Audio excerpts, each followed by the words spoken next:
When we were last together on the word for today, second chapter of St. Mark is our text. We were talking about this man who is afflicted with palsy, and 4 friends of his decided to bring him to Jesus. And we last talked about connecting problems with the problem solver. 4 men, they interest me. They pull our investigative powers together. These 4 men who decided that this man could overcome his problem. They decided that if they could only get him to Jesus, he could become a living miracle.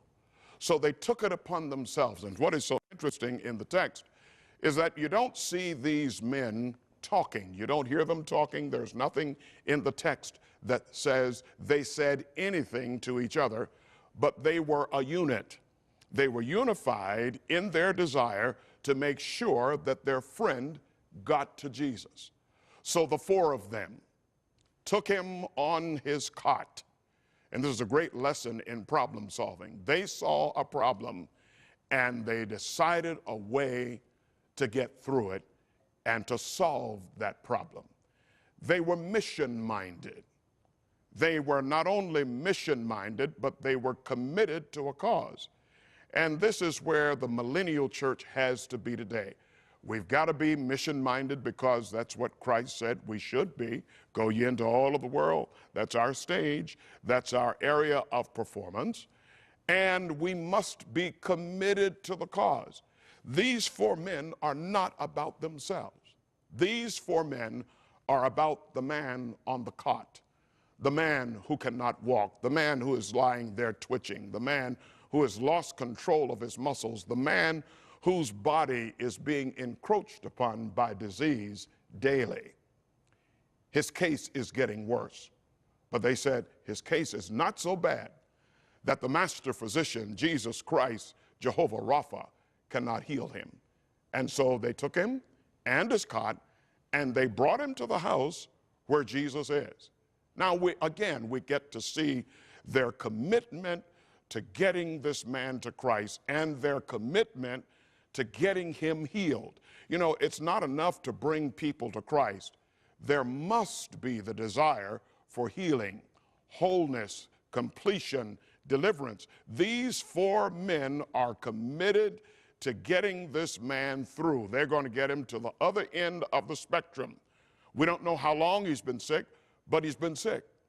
We don't know how he contracted the disease. That's not important. He has it.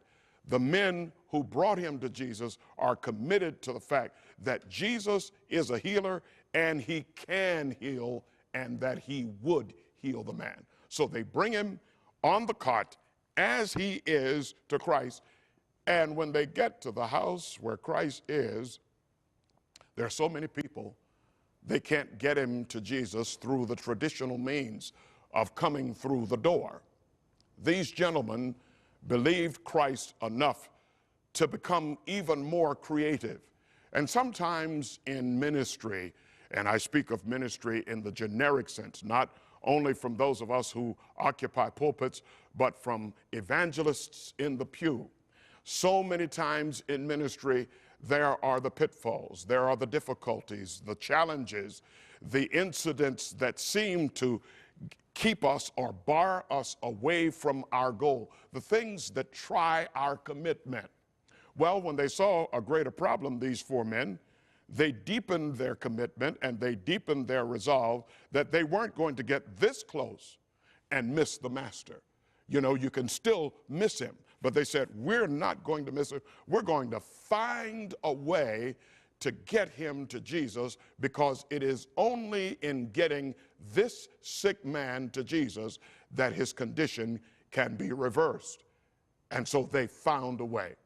Let me close this segment by saying to you that love always finds a way. If you love the Lord, if you love his people, if you love God, love will always find a way. And Paul, in his great letter on love, 1 Corinthians chapter 13, says love doesn't promote itself. Love works no ill to its neighbor. Love always finds away. Oh, there's more to this, and we'll continue in tomorrow's segment of the Word for Today.